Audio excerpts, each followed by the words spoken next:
This is Fred Beck from Fred Talks Fighting. Today I'm very lucky. We're joined by Joe Theobald. So how have you been, Joe? What's been going on with you then? Good, mate. I've recently finished a short-lived career in teaching to take up boxing coaching full-time, which I'm very excited about. I've just started working at a new gym as well as working at Legends, which again is good, so I'm starting to get a bit busy. I can see you've been very busy, what I've seen on your Instagram stories. And what kind of made you make the decision to want to stop kind of teaching and get into boxing professionally and properly? Well, I've always loved boxing and I've boxed ever since I was quite young, and I didn't mind teaching, so I thought maybe a career where you could mix the two together and, you know, punch people at the same time would suit me quite well. Yeah, it doesn't sound too bad. Seems quite good what you've been doing so far. And how have you kind of find it, that kind of challenge? Obviously, you've always been a teacher, teaching at schools, now you're teaching in the boxing gym. Do you notice those similarities at all? Yeah, absolutely. Especially when you're working with the 16, 17-year-old boys, they're kind of similar wherever you take them. So if you take them in the gym or take them in the class, they're still quite similar. So there's a lot of things you can do, like transferable skills between the two. So I'm guessing that they're a lot more disciplined in the boxing gym rather than the classroom, though.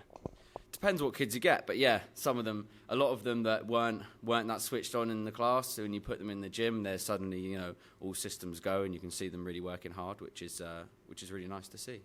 Yeah, it's probably quite nice to see them kind of develop, get better and better every step of the way. So what's your kind of game plan for boxing? What are you kind of hoping to achieve in the coaching role? So at the moment, just become busy. So I'm starting to fill up slots at the moment. My week's starting to get busier. But in long-term goal would be to, you know, go through the amateurs, coach some good amateurs, and then move on to pros eventually. Have you got any cool sort of time span, how long you want to be coaching amateurs for? Or just want to see how it goes? Well, this first year is going to be a trial year, so I'm probably just going to bump my head quite a lot and just see how that goes. And from this year, then I'm going to set targets and goals from when I want to sort of achieve certain things. Yeah, I can see. You want to see how it goes, see how fast you want to take the journey. So I want to get your thoughts on a couple of upcoming fights. You've got Terence Crawford, this is Sean Porter, coming up very soon. How do you kind of see that fight playing out? I think Crawford wins that fight. I really hope he wins the fight because I think he'll end up giving Porter a boxing lesson. I think Porter will come on strong, but I think in the later rounds, Terence will suss him out, and I think he'll start to pick him apart. Do you think Terence Crawford needs a stoppage win here, considering Spence already went the distance with Sean Porter, even though that fight was quite close?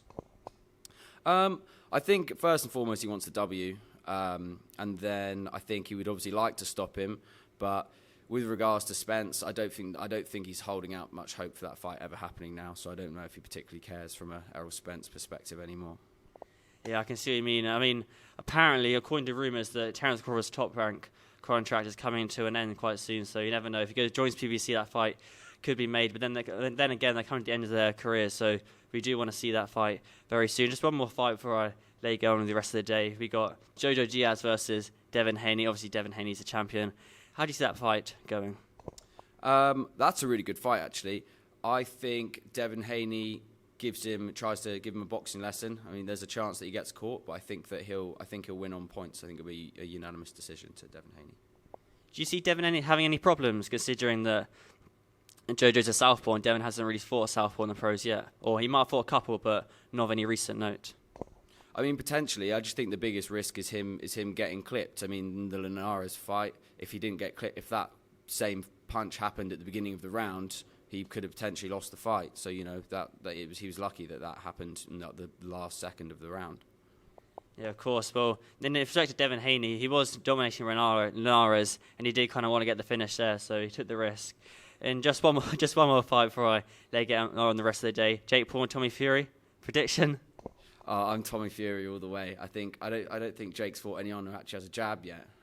So I think it'll be interesting to see what happens when someone actually puts a hard jab on him, to see what actually happens in someone his own size and his own age. I mean, he's still a bit of an enigma, and I think Tommy Fury's a bit of an enigma as well, because people have seen him box, and in his last few performances he hasn't been that great. But, you know, people say he's good in the gym, so if he pulls it out the bag on fight night, I'd like to see him get the stoppage. But of course you'll be watching though, won't you? Waking up for it? I probably will watch it, yeah. I'll probably have to swallow my pride and watch this one, I think, yeah. Well, you got the Derek Chisora Joseph Parker rematch, and then later on in the night you got Jake Paul, so it should be good. Well, Joe, thanks for the time, mate. I know you're a very busy man, so where can people find you on social media, at Instagram and all the other stuff? You can find me on Instagram at boxingwithjoe1. That's all one thing with no spaces or anything. And yeah, that's where you can find me. Awesome. I'll put your Instagram link in the description. Until next time, then, Joe. Thanks for your time. Cheers, Fred.